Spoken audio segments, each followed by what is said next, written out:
Are we here? Out on our morning walk, aren't we? Yeah, we're on our morning walk. We're on our morning walk, and I've just sat down next to the playing fields, and there's a little plant here.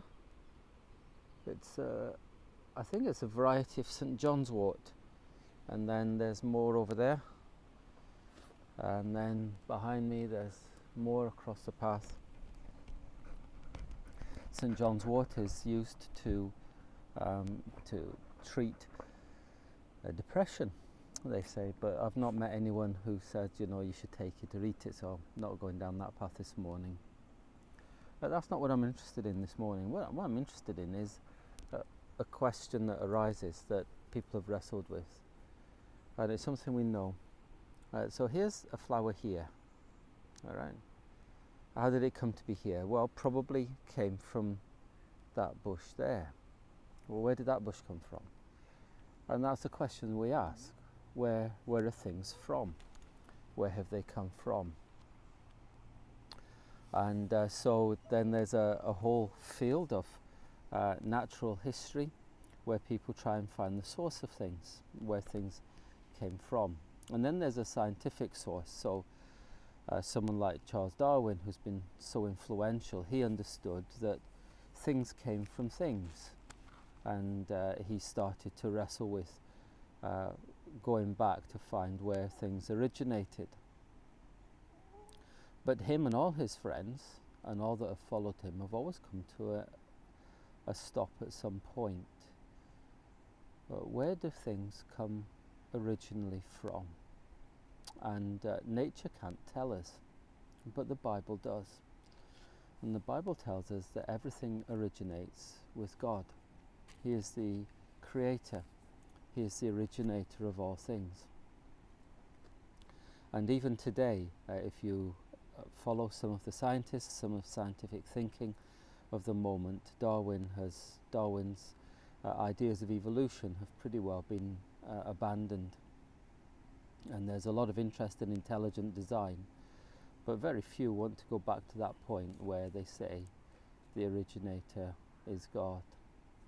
But Psalm 103 declares God as great creator, and God as the one who controls all eternity. But it goes on to say something very special, because God is not just creator, but he reveals himself as more. As far as the heavens are above the earth, so great is his love for those who fear him. As far as the east is from the west, so far has he removed our transgressions from us. As a father, he has compassion on his children, so the Lord has compassion on those who fear him. He knows how we are formed, he remembers we are dust. For as for man, his days are like grass, he flourishes like a flower in the field. The wind blows over it and it is gone, and its place remembers it no more. But from everlasting to everlasting the Lord's love is with those who fear him, and his righteousness with their children's children, with those who keep his covenant and remember to keep his promises. The Lord has established his throne in heaven. In heaven, his kingdom rules over all. So the psalmist acknowledges that God is creator, and that God sustains and controls all things. But God is more than creator. For the psalmist, God is Father. And the term Father involves a connection, a commitment, a love and a care beyond anything that a creator does. A creator creates something and walks away. A father doesn't. A father stays and cares and loves. And so when we think about these plants and where they're from, we recognize that like them, we're fading.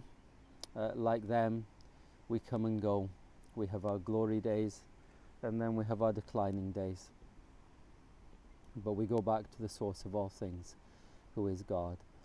And as the psalmist tells us, he has a very special love and care for his creation, but especially for his children and those who obey him, trust him, and look to him for their salvation and hope. When asked, how shall I pray? Jesus says, begin with our Father. Well, today, do you know God not just as Father of creation, but as Father of yourself? And are you trusting in Him and following Him? Well, from me and my noisy mate, what's wrong this morning? Eh? What's wrong with you? Have a good day. God bless you, keep you, cause His face to shine upon you, and give you peace.